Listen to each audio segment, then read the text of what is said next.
Okay, this is going to be a summary of the basic practices for the Hermetic Order of the Golden Dawn simplified course in Magick. And the basic practices are going to be suggested reading, and I'm going to recommend only one book for that initially, although there are many books that you can read.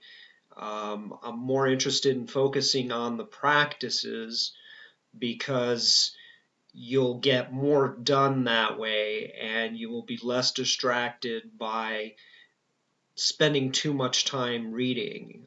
Some of us have an addiction to reading. I myself like to do a lot of reading, and there are many magicians that practice the Golden Dawn system because they're very analytical and they want a system that satisfies their rational mind.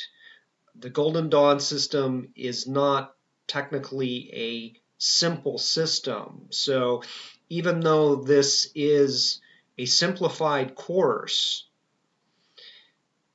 it's going to be considerably more complex than a system like Wicca, for example, or yoga practice, or other meditation practices. So the first exercise that I'd like to call your attention to is what is known as the relaxation exercise. And that's simply a form of self-hypnosis because you're going to be going from a waking state into one that is partially waking and partially asleep. And there are different states of mind, such as beta, alpha, theta, and delta, but we're not going to get into those right now because we're trying to keep this as simple as possible so that you can do as many of these practices quickly without getting into too much of the theory, at least initially. Later on, we're going to look at more complex, advanced rituals and theory, and I'll be taking this to levels that are actually a lot more advanced. But the interesting thing is that as you become more advanced, you will eventually simplify these practices by triggering pre-programmed functionality. So the functionality that you're going to put in place, that you're going to program into your mind, is going to be at first simple and getting gradually more complex, and then you're going to set up buttons or triggers that are simple in order to access the more complex programming. So you're starting simple, getting more complex, and then eventually creating a simple way to trigger the more complex programming. I'll explain what that means more later on. So the next ritual or practice is the tarot contemplation. And after that, we've got the lesser banishing ritual of the pentagram. And then the last one involves completing your ritual diary. Now I'm going to examine each of these a little bit more in greater detail.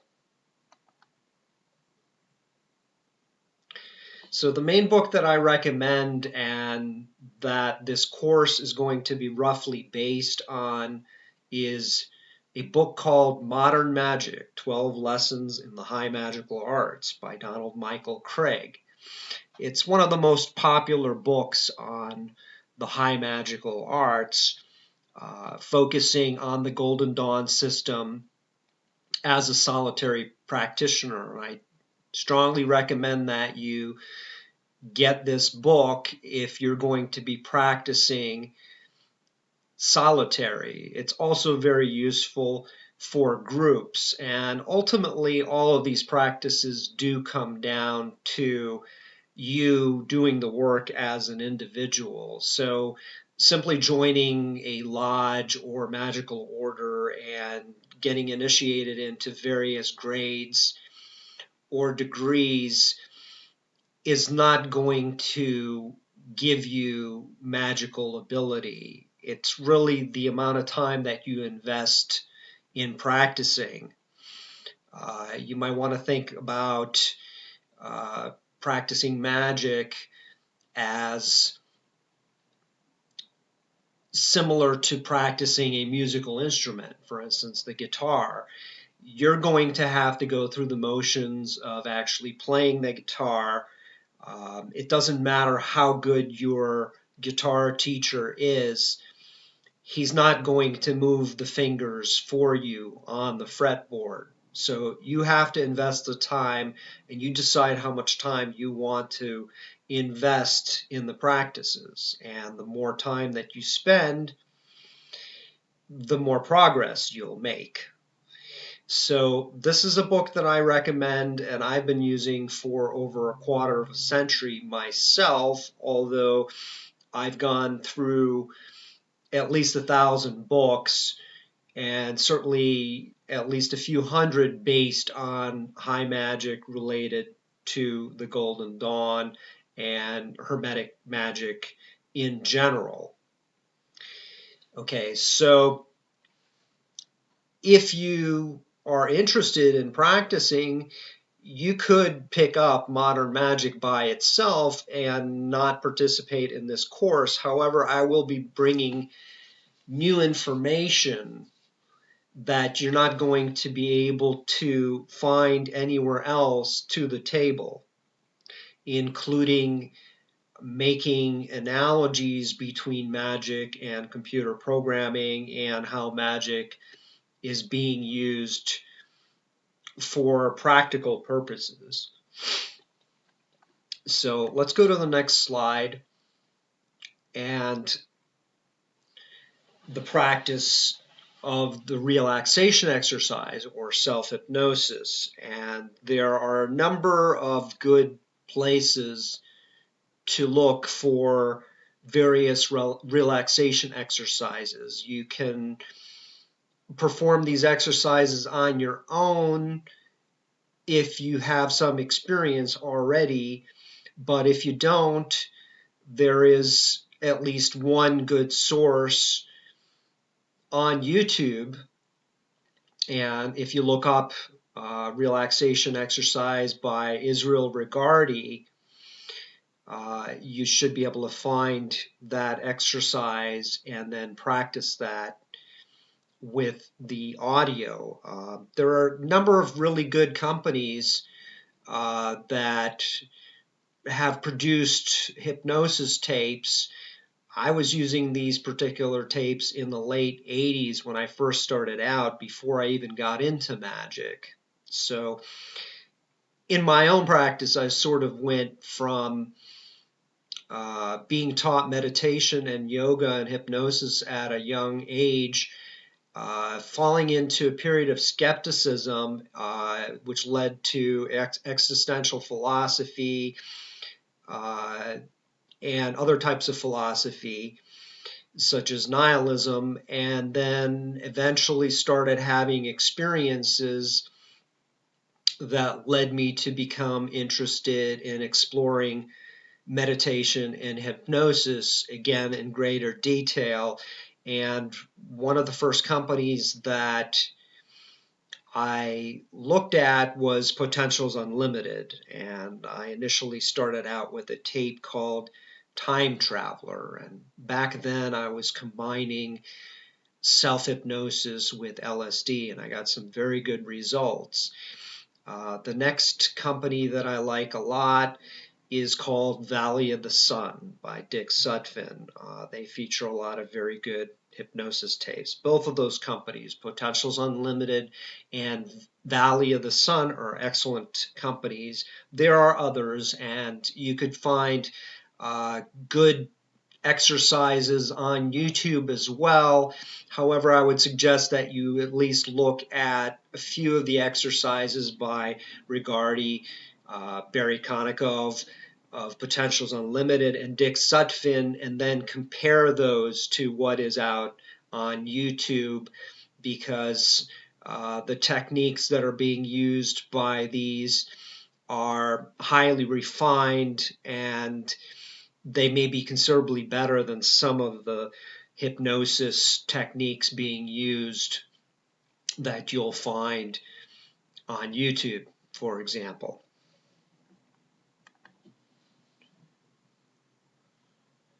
Now, for the tarot contemplation ritual, you can use a number of decks. I would suggest using the Golden Dawn deck by Chick and Tabitha Cicero, because it has a lot of the colors and correspondences used by the Golden Dawn.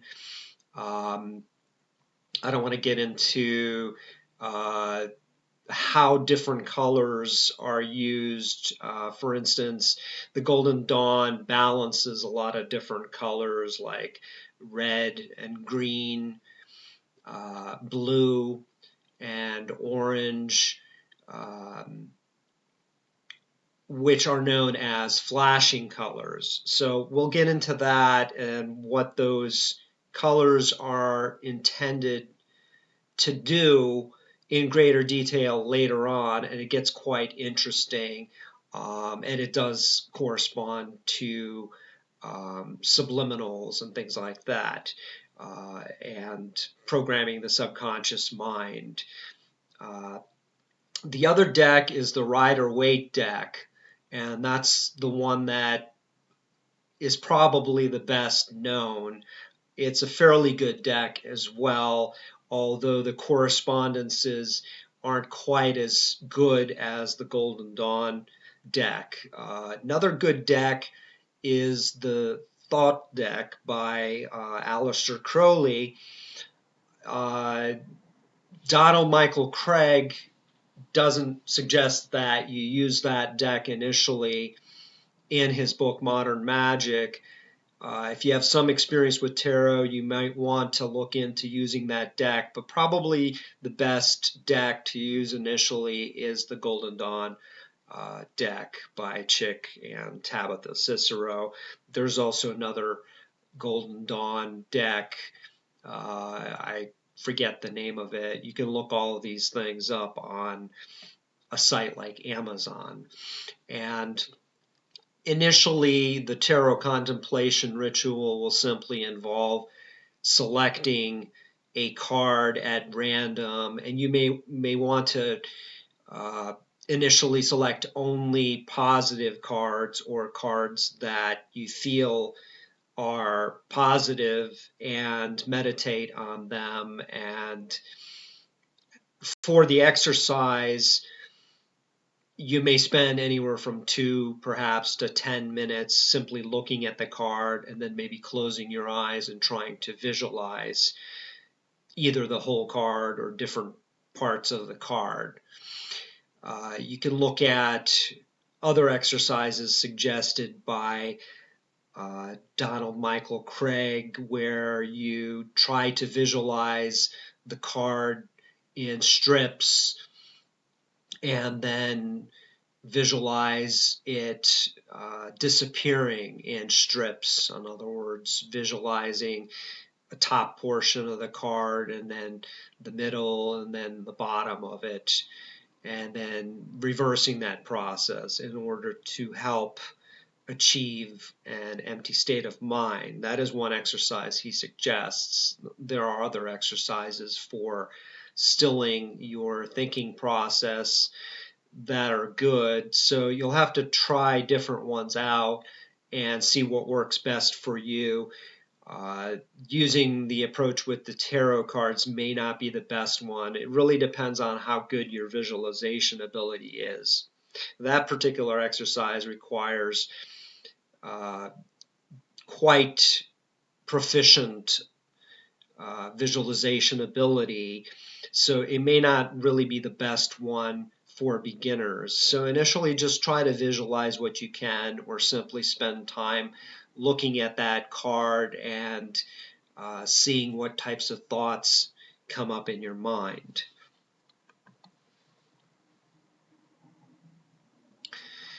Now, the other practice is keeping your ritual diary, and you want to keep track of the date and time of a given practice, such as the relaxation, the tarot contemplation, the lesser banishing ritual, the pentagram, and the results of that practice, how you felt about it, and so on and so forth. You might want to note your mood: happy, sad, focused, distracted. The lunar phase, waxing or waning. Waxing means that the moon is increasing in size, and waning means that it is decreasing in size. And you can look online for more information on what that means and when the moon is in a particular phase. The last item that you might want to note is the weather, whether it's sunny, raining, so forth.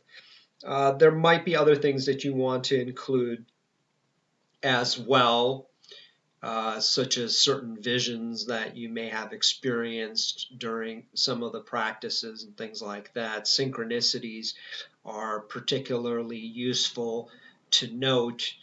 I found over the years that I started having so many synchronicities that it really didn't make sense to write all of them down, because I'll often have anywhere from possibly 100 to 1,000 synchronicities. And even though some of them are quite profound, I've had so many of these experiences that I just basically take them for granted, although they're still interesting to note. I'm not really terribly surprised when I do have profound synchronicities. Now, I wanted to look at the lesser banishing ritual of the pentagram, also known as the LBRP for short, in a little bit more detail. And a good book to look at is Modern Magick by Donald Michael Kraig. You can also look at my old website, www.geocities.ws, Ian Axir. So that's GeoCities WS, IANAXIR. Another good source for this ritual, and there are two versions, one with instructions and one without instructions. So there is one where Israel Regardie on YouTube explains the visualization techniques to use while you practice these rituals, and the other one just uses the names that you are to vibrate or say during the rituals. Now, I just wanted to take a moment to explain the fact that the key, or one of the most important keys to any of these ritual practices, is your internal state of mind. So concentration and visualization are the things that you want to focus on when practicing these rituals. It's not enough to simply perform the motions, such as tracing the pentagrams and moving within the circle in certain patterns. What you want to do is you want to visualize. For example, in the LBRP, you're tracing a pentagram, and you want to visualize that as clearly as possible while you're actually tracing it in the air with your hand or a magical implement. Now I'm going to take a quick look at the lesser banishing ritual, the pentagram, after this, but I think what I'm going to do is I'm going to make that into a separate presentation. So for now, either look at Donald Michael Kraig's book, Modern Magick, for a complete explanation of how to practice the lesser banishing ritual of the pentagram, or have a look at my website, GeoCities, for a simplified version of that exercise. My own version doesn't really get into a lot of the detail of the things that you should be visualizing during the practice. And I also decided to simplify that ritual by having you visualize the flashing colors or the balanced matching colors for the elements in the 4 quarters, as opposed to visualizing the 4 angels in great detail. So it really depends on how you want to approach this initially. If you're somebody who's skeptical and you're a scientist, you might prefer visualizing the colors over visualizing the angels, because they may not seem to be very scientific to you initially, although the angels represent a combination of ideas corresponding to a particular element, or the correspondences. And if you look at some of my other presentations, like reverse engineering the Golden Dawn, the use of these correspondences will make more sense to you. And I've laid things out in such a way that it will appear, the process will appear to be more scientific to you. My aim was to try to explain these things in a way that were more scientific than some of the presentations I've seen in the books that I've read. And I've read a lot of books on these practices, and my own rational mind wasn't quite satisfied with the explanations of why we should visualize certain things until I actually did all the work and examined what was going on. So have a look at those. Have a look at Israel Regardie's